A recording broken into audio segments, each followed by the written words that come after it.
This is the tiny African kingdom of Lesotho. It's one of the poorest countries in the world, but President Trump recently hit them with a 50% tariff. Liberation Day.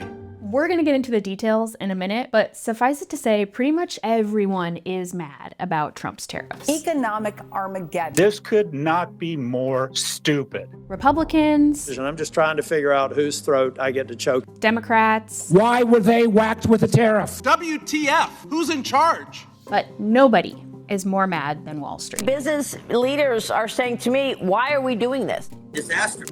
A disaster. There's no question that Trump is taking a sledgehammer to the global trade system, and his approach is definitely going to hurt working families. Like trying to do surgery with a saxophone instead of a scalpel. But it's not like the trade system that we had in place before Trump's tariffs was working all that well for a lot of people either. We have supply chain problems. We have people who are in jobs that they cannot make ends meet. I don't need some expert economist to tell me that it didn't work. It did not work. Are these really our only two choices? Trump's destructo tariffs or a free trade system that leaves working people struggling? Or is there a world in which a smarter trade policy, one that might even include tariffs, could help us build an economy that's more fair and more just?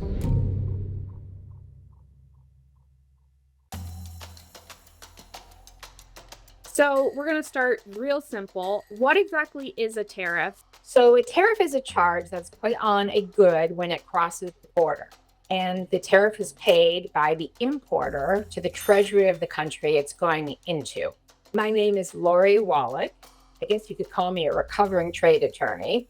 I've been at the forefront of trade debates and fights for the last 35 years. The way Trump is using tariffs is like a master class in everything you could do wrong to possibly have tariffs be all downside and no upside. He imposed a 10% across the board tariff on almost all products from almost all countries. And then for certain countries, he went substantially beyond there. Trump calls these tariffs reciprocal, but they're not. Take the European Union, for example. They typically charge companies there a 4.8% tariff to import American goods. But thanks to Trump's very strange math, U.S. companies would have to pay a 20% tariff to import European goods. What Trump has been doing is just been using tariffs as a threat to beat up on countries. It's like trying to do surgery with a saxophone instead of a scalpel. Jobs and factories will come roaring back into our country. It's not going to get any investment. It's not going to get new plants. It's not going to get new jobs. Within literally days, Trump seemed to recognize that he had made a huge mistake. He put a 90-day pause on the reciprocal tariffs. By the time you're watching this, who even knows what U.S. trade policy is going to look like? And because Trump is wielding these tariffs so haphazardly, it's causing a resurgence of the free trade movement. Free trade has been a real boon to all global economies. We used to talk about tariffs the way I imagine they talk about leeches in medical school. Both Europe and the United States should move to a zero tariff situation, effectively creating a free trade zone. The problem is, free trade is exactly the approach that brought us many of the problems we face today. Yeah, the zombie horde of neoliberal economists who pushed that were wrong. I don't have to guess. We have seen it. It didn't work. It was a terrible bargain. Congressman Chris Deluzio represents Pittsburgh and its exurbs in western Pennsylvania. Look, you drive around a lot of my district, you see the cost of these policies, of what it meant to rip away these factories. The story of America's move to free trade begins after World War II.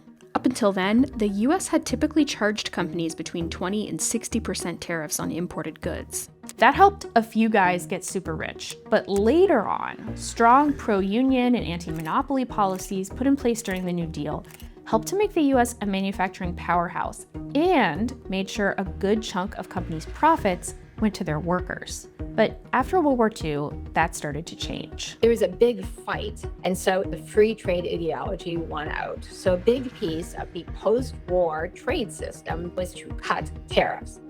By the 1980s, American companies started locating more and more of their production overseas.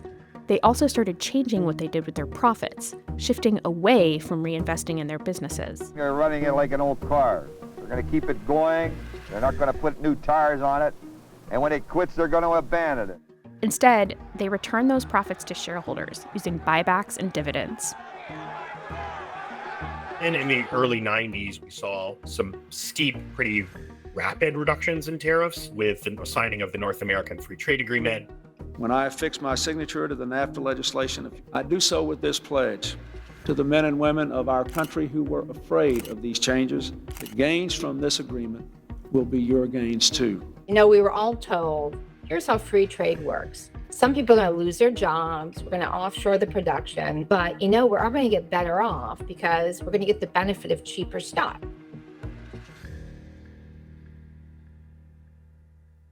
We lost a lot of jobs, and it was not an overnight death, it was a slow death.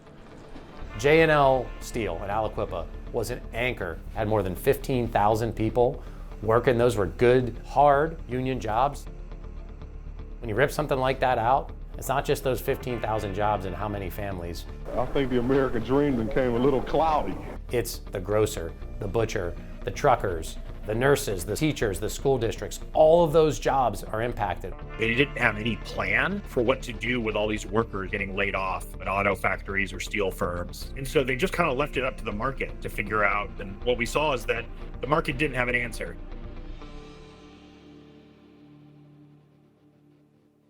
That market failure is exactly why, for decades, labor unions like the United Auto Workers and the U.S. Steel Workers have been begging policymakers to raise tariffs on some imported goods. The protesters believe tariffs will enable American companies to compete with cheaper foreign steel.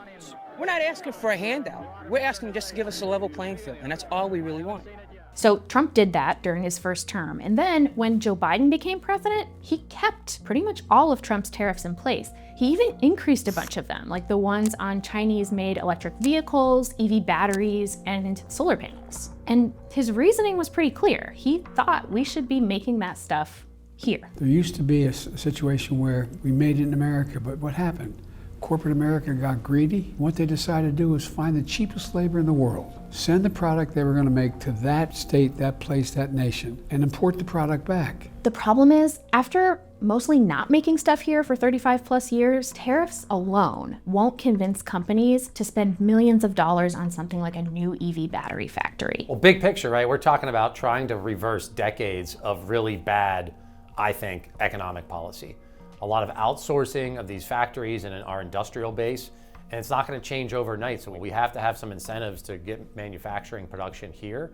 That's why Biden, along with Democrats and even a couple of Republicans in Congress, authorized billions of dollars in subsidies, grants, low-interest loans, all to convince companies to build manufacturing plants here. And they did. These dots show the locations of private investments in semiconductors, clean manufacturing, batteries, EVs, and other similar projects. That whole combination is why we've had the highest rate of investment in factories in the U.S. in 30 years.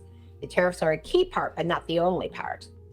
Unions also played a big role in making sure those gains were shared by workers. When the union come in, they help you, hey, that's not enough. We're gonna do this and fight for this. Yeah. You know, kids actually, they're moving to a bigger house since I started with the union.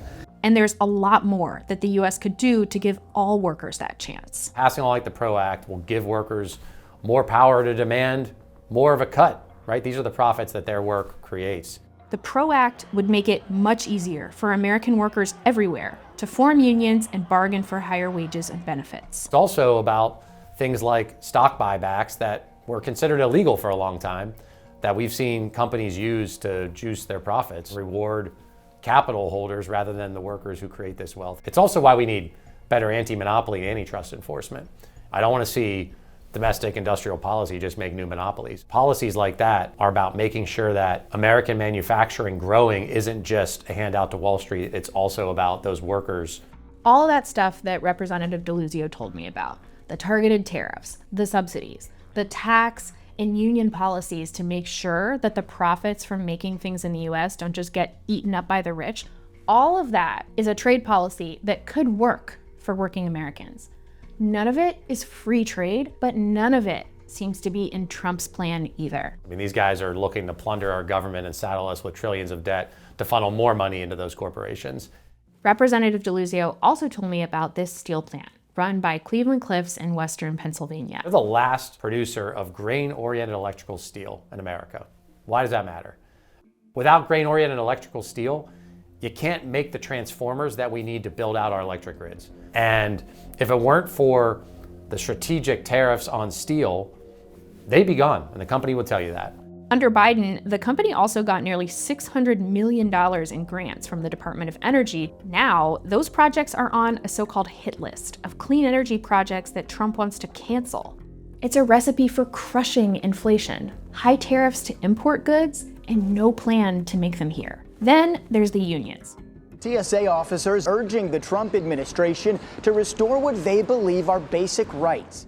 Before he announced his new tariffs, Trump tore up the union contract covering 47,000 TSA workers.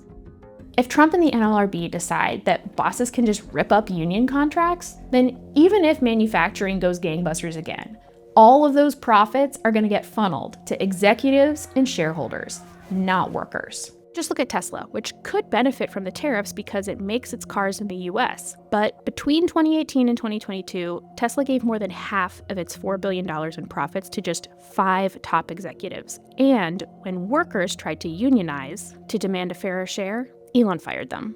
They fired me because I tried to improve the lives of my coworkers and myself. That's why they fired me, because it wasn't a part of Elon's plan. I know one thing, everyone needs a union.